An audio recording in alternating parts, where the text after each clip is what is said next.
प्रिय साथियों, आज मैं फिर एक बार लेकर के आया हूँ आपके लिए बहुत ही इंटरेस्टिंग स्टोरी, मेहनत का फल। दोस्तों, एक समय की बात है, एक गांव में दो दोस्त सोनू और मोनू रहा करते थे। दोनों दोस्त बेरोजगार थे। एक दिन दोनों ने अपने एक जान पहचान के गुरुजी के पास पहुंचकर अपनी परेशानी बताते हुए कुछ पैसों की मांग की, ताकि हम लोग कुछ काम धंधा शुरू कर सकें। जिस पर उनके गुरुजी ने दोनों दोस्तों को 2-2 हजार रुपए दिए और कहा कि 1 साल के अंदर तुम्हें इन पैसों को मुझे लौटाना होगा। दोस्तों, दोनों ने उनकी बात मान ली और वहां से चले गए। रास्ते में चलते चलते सोनू ने कहा कि हमें इन पैसों से कोई अच्छा काम शुरू करना चाहिए, पर मोनू ने कहा कि नहीं, इन पैसों से कोई सुंदर स्थान पर घूमेंगे फिरेंगे और मजे करेंगे। 1 साल बीतने के बाद दोनों दोस्त दोबारा गुरुजी के पास पहुंचे।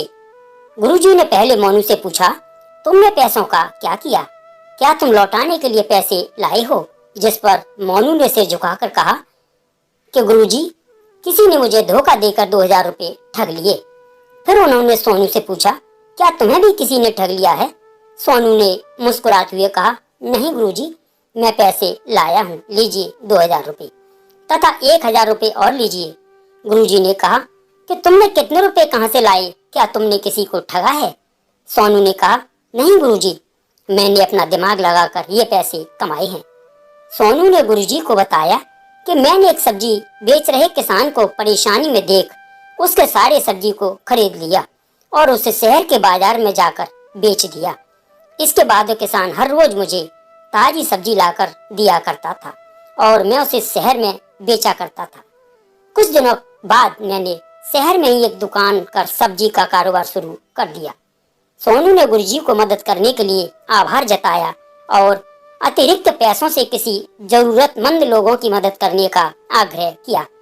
गुरुजी ने सोनू को कहा कि तुम भी उन पैसों का अच्छी जगह पर सदुपयोग करते तो तुम भी अपना कारोबार कर सकते थे। अभी भी कुछ नहीं बिगड़ा, समय और मेहनत को महत्व दो, तुम जरूर सफल होगे। दोस्तों, इस कहानी से हमें यह सीख मिलती है कि हमें अपने जीवन में समय और काम का महत्व देना चाहिए और सम्मान करना चाहिए। दोस्तों, मेहनत का फल सदैव मीठा होता है।